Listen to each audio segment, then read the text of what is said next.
Hello, my name is Brian Arroyo. This is my Google Classroom. So right here, I put bienvenidos to Mr. Arroyo's classroom. This is just one way of me welcoming my students. I made sure to add some Spanish, bienvenidos, just because I know that my students do speak Spanish and they do come from a Hispanic background. With that being said, I wanted to share a little bit of myself. I really love boxing, so it's just something that I thought I'd add there to the background. Now for my welcoming, I wrote down here, welcome everyone. I'm excited to meet all of you. My name is Mr. Arroyo. I look forward to this year's class. We're going to have a great year. And then for my expectations, I made sure to write here another post. I said, hi everyone, I'm uploading your class rules and consequences. Please read them and keep a copy on your desktop if you prefer. After you have read them, please comment below with your name and any pictures you would like. That way I know that you have read them. Thank you. So you can see when Vicente, my student, he already wrote down Vicente. That lets me know that he read it. Here's my classroom rules and consequences. So I just decided to make a Google Slides just because it made it all easier. So my classroom rules. I want to make sure that there was just small, short, specific. Didn't want to do anything crazy just because I don't want the kids getting confused and stuff like that. So the first one is respect teachers and classmates. Be prepared for class. Ask questions. Arrive on time and follow directions.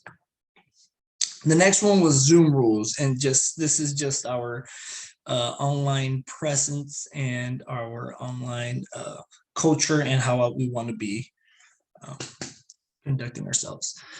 So the first one is talk appropriately during Zoom calls. The other one is raise hand to speak, whether it's an emoji, whether it's physically their hand, and I can see them through the video. I just want to make sure that they raise their hand. That way, not everyone's talking at the same time. Wear appropriate clothing during Zoom call. I think that's important just because I want to make sure my students aren't wearing tank tops or anything that would be considered dress code violation. The other one is turn video camera on at all times unless told otherwise. I want to be able to see my students. I want to be able to see them physically. I want to see them, their expressions, their reactions, and just so that they can see their other classmates' reactions as well.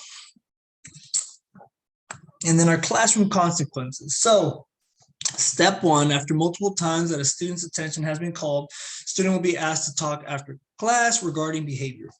If student is breaking rules of classroom, student will be sent to a waiting room. This will be a separate breakout room to let students de-escalate. So if they're being a distraction, I'm just gonna make sure I put them in a separate breakout room, let them calm down. Maybe I'll come back and I'll talk to them and we'll see what we can figure out. After repeated trips to the waiting room, parent phone call will be made. So I'm going to communicate with parents, let them know what's going on. The final step will be sent to principal. The principal will handle the discipline after that if none of these steps have helped. So I did the expectations, and then after that, I did my pre-assessment, and you can see I graded it already. My pre-assessment, this is just so I can know what the student understands and what they don't or they may not know. So it's just what is a student, what is audience in English language arts, put that, student, what's our visuals in English language arts, see what they know what that is, what does prediction mean, and then I put what is your favorite food. The reason behind that is just because after the lesson, I want to know what the kids are really into for themselves, and that way I can actually either come up with some snacks, come up with some food, something that I know that the students will like, and I'll just be appealing to them. Pre-assessment, you can see we sent there already. I already graded that and it's been turned in. After that, I'm gonna jump up to my lesson. Here's my lesson. And for my lesson, I did a PowerPoint. And what I wanted to touch base on was meaning of a movie, text, or media. So here's my content and language standards. I decided to go with 2 content standards. This is for 8th grade as it is an 8th grade class. I select and analyze the purpose of information presented in diverse medium formats, visually, quantitatively, orally, and evaluate the motives, social, commercial, political, behind his presentation. The other one was determine the meaning of words and phrases as they are used in a text, including figurative and connotative meanings. Analyze the impact specific word choices on meanings and tone, including analogies, allusions to other texts. My language standard is narrate, identify, and raise questions about what might be unexplained, missing, or left unsaid. Content language target. I can watch a video and discuss visuals, target audience, and make predictions based on what was said in the video.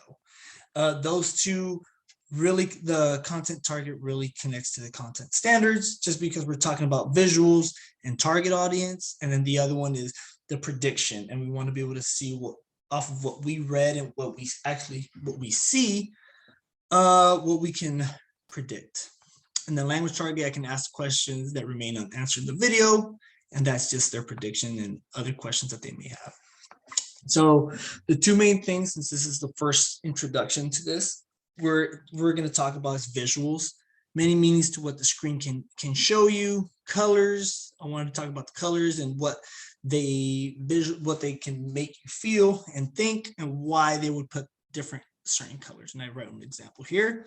Setting as well for visuals, audience, who's the target audience, social for everybody, for every people, who is it for, commercial, political, and these aren't the only ones, but the most common. I made sure to put an example, and this is something that we did together as a class. What stands out to this poster? What stands out in this poster? What colors, images, words, or text? Who is this intended for? What are they trying to tell you? Write down on a separate sheet of paper or your ideas, share with a partner. So this is just a typical propaganda picture from World War II, and is just to show them how it was common people from everywhere, and we would just write this and talk about it with our partners, and I would make this in the breakout room. And then after that, we do a group activity. This is just almost to introduce them to what we're going to be doing, and that is another Ed puzzle. So the Ed puzzle is this one here. And Vicente already answered this, but we'll just go through it. Let's see what we got going on here.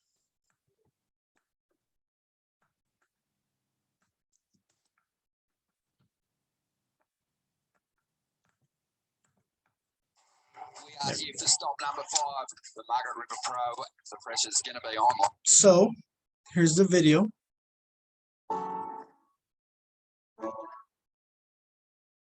And we get our questions. What do you notice from the setting? Visual sounds, what are they? And this is something that I would answer with them. We would answer together.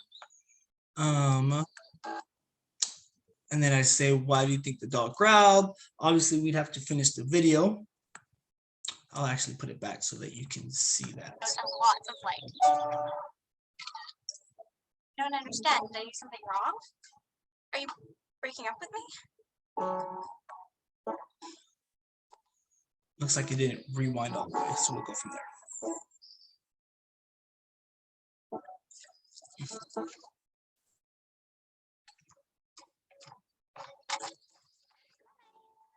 Hospital. It's old, but it has big windows and lots of light. I don't understand. Did I do something wrong? Are you breaking up with me?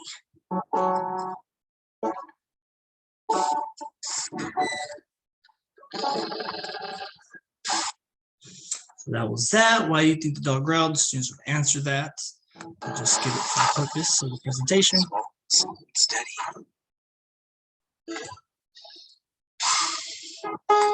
Initial sudden spectacles.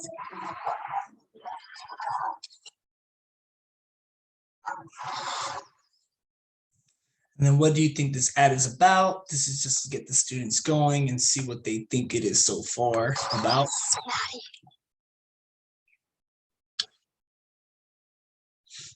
And then who do you think this ad is targeting? I want the students to be able to express what they think and what they've seen so far.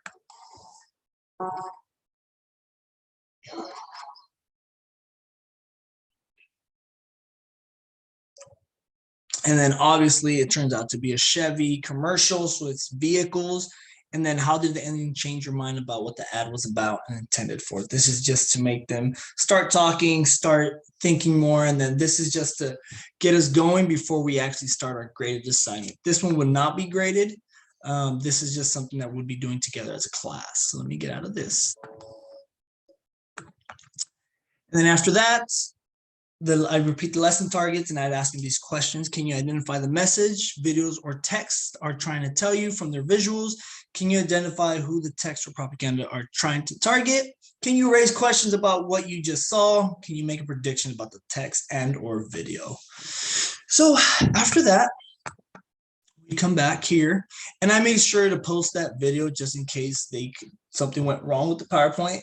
That video was right there and Vicente went that route. The video that we would watch, this is the Edpuzzle and Vicente already did it. I'll click that. And this is something we decided to do just because it was culturally relevant. Most middle school kids understand or know about Marvel, so they can activate prior knowledge. And it's something that the kids would have voted on. I would have made sure to ask them what their favorite topic would be or stuff like that, just to catch something that they would like, and then we would go from there. Actually, let me show you the graded one. It's right here, and you can see he did the assignment and the questions and how he answered them. And you can put it right here. So we'll just watch it from here.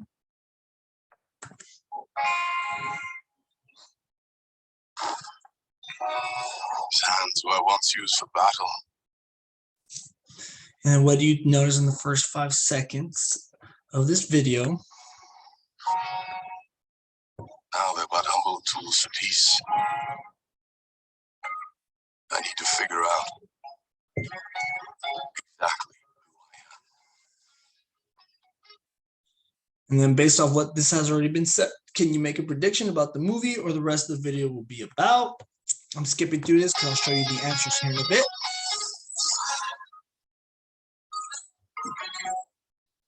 I will choose my own path. Live in the moment.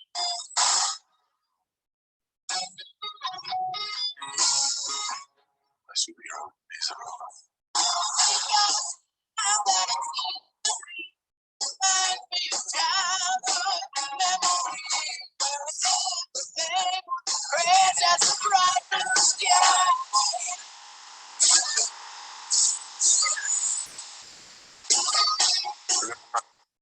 And here's another throughout the trailer. Why do we see so much skeletons that are creatures? What do you think they're trying to be shown? We'll skip that. What I told you.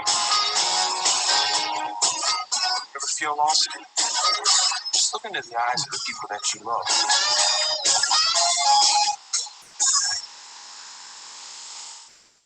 Me? What?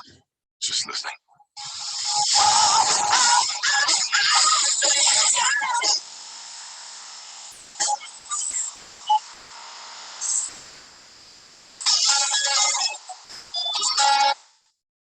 What do you think about this last scene?